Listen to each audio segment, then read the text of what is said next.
తస్మాత్ జాగ్రత్త. ఇక ఆహార పదార్థాలు, నిత్యావసర వస్తువులు సమకూర్చుకొని రాబోయే కఠిన పరిస్థితులను ఎదుర్కొనేలా దేశ ప్రజలు దేనికైనా రెడీగా ఉండండి. రానున్న రోజుల్లో రణరంగమో రక్తపాతమో ఏదైనా జరగొచ్చు. దేనికైనా సిద్ధంగా ఉండండి.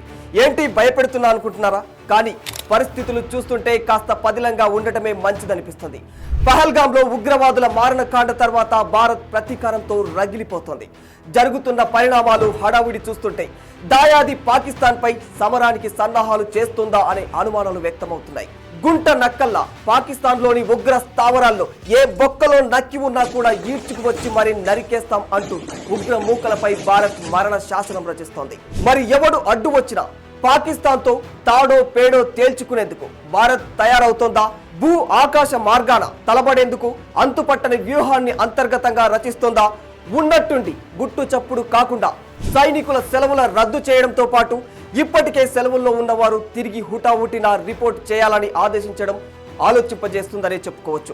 ఇప్పటికే సింధు నది జలాల ఒప్పందాన్ని నిలిపివేసింది. ఇకపై చుక్క నీరు కూడా పాక్ భూభాగంలో పారనివ్వబోమని ప్రతిజ్ఞ పూనుకుంది భారతదేశం. పాక్ పౌరులపై నిషేధ ఆజ్ఞలు విధించింది. సరిహద్దులు దాటిస్తోంది. G20 దేశాల దౌత్యవేత్తలను ప్రత్యేకంగా పిలిపించుకొని పహల్గాం ఉదంతాన్ని వివరించడం, ఆయా దేశాల మద్దతు కూడగట్టుకోవడం దేనికి సంకేతం? ఇలాంటి అంశాలపై ప్రభుత్వంలోని అత్యున్నత వర్గాలు అలికిడి చప్పుడు కాకుండా కథన వ్యూహాన్ని రచిస్తున్నాయా అంటే జరుగుతున్న పరిణామాలు చూస్తుంటే యుద్ధ సంకేతాలనే బలపరుస్తూ ఉన్నాయి. ఒకవేళ భారత్ పాక్ మధ్య యుద్ధమే గనక జరిగితే ఆర్మీ, నేవీ, ఎయిర్ ఫోర్సులలో ఎవరి బలం ఎంత, యుద్ధమే జరిగితే ఎవరు ఎక్కువగా నష్టపోయే ప్రమాదం ఉంది అనే విషయాలు తెలుసుకునే ప్రయత్నం చేద్దాం. అయితే భారత్ పాక్ మధ్య కనిపిస్తున్న యుద్ధ వాతావరణ నేపథ్యంలో ప్రపంచ దేశాల సైనిక శక్తిని అంచనా వేసే గ్లోబల్ ఫైర్ పవర్ ఇండెక్స్ 2025 నివేదికల ప్రకారం భారత్, పాకిస్తాన్ దేశాల సైనిక సామర్థ్యాలను స్పష్టంగా వెల్లడించింది. ఈ నివేదిక ప్రకారం ప్రపంచ సైనిక శక్తి ర్యాంకింగ్స్ లో భారత్ 4వ స్థానంలో ఉంది. ఇక పాకిస్తాన్ 12వ స్థానంలో ఉంది.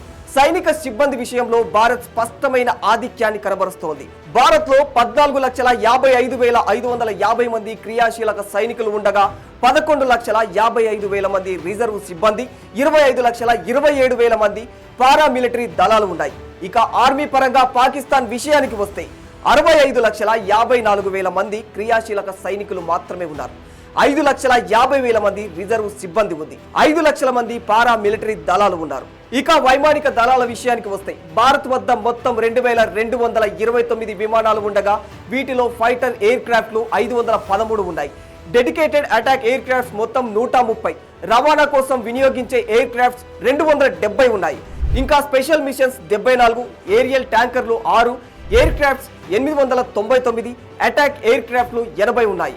అదే పాకిస్తాన్ వద్ద మొత్తం 1,399 విమానాలు ఉండగా వీటిలో ఫైటర్ ఎయిర్ క్రాఫ్ట్లు 328, డెడికేటెడ్ అటాక్ ఎయిర్ క్రాఫ్ట్లు 90, రవాణా వ్యవస్థకు సంబంధించి ఎయిర్ క్రాఫ్ట్లు 64, స్పెషల్ మిషన్స్ 27, ఏరియల్ ట్యాంకర్లు 4, ఎయిర్ క్రాఫ్ట్లు 373, అటాక్ ఎయిర్ క్రాఫ్ట్లు 57 ఉన్నాయి.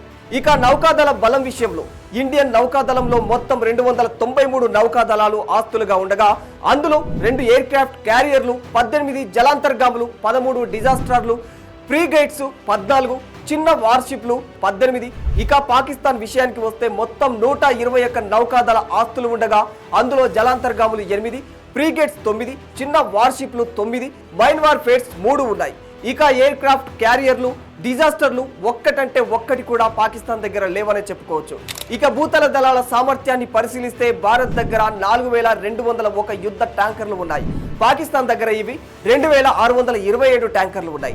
ఆర్ముడ్ వాహనాల సంఖ్య భారత్ దగ్గర 1,48,594 ఉన్నాయి. ఇంకా T-90 భీష్మ, అర్జున్ ట్యాంకర్లు, బ్రహ్మోస్ క్షిపణులు, పినాక రాకెట్ వ్యవస్థ లాంటి అధునాతన వ్యవస్థలను భారత్ కలిగి ఉంది. ఇక పాకిస్తాన్ భూతల దళాల సామర్థ్యాన్ని పరిశీలిస్తే పాకిస్తాన్ దగ్గర 17,516 ఆర్మ్డ్ వాహనాలు ఉన్నాయి. 600 మొబైల్ రాకెట్ ప్రొజెక్టర్లు పాకిస్తాన్ దగ్గర ఉన్నాయి. అయితే భారత్ దగ్గర ఇవి 264 మాత్రమే ఉన్నాయి. నిజంగా ఒకవేళ యుద్ధమే వస్తే ఏ దేశం ఎవరికి సపోర్ట్ చేస్తుంది అనే అవకాశాలను గమనించినట్లయితే ప్రస్తుతం ఉన్న పరిస్థితుల్లో America, Russia, Israel, Italy, France దేశాలు భారత్ కి పూర్తి స్థాయిలో మద్దతు తెలిపే అవకాశాలు ఉన్నాయి.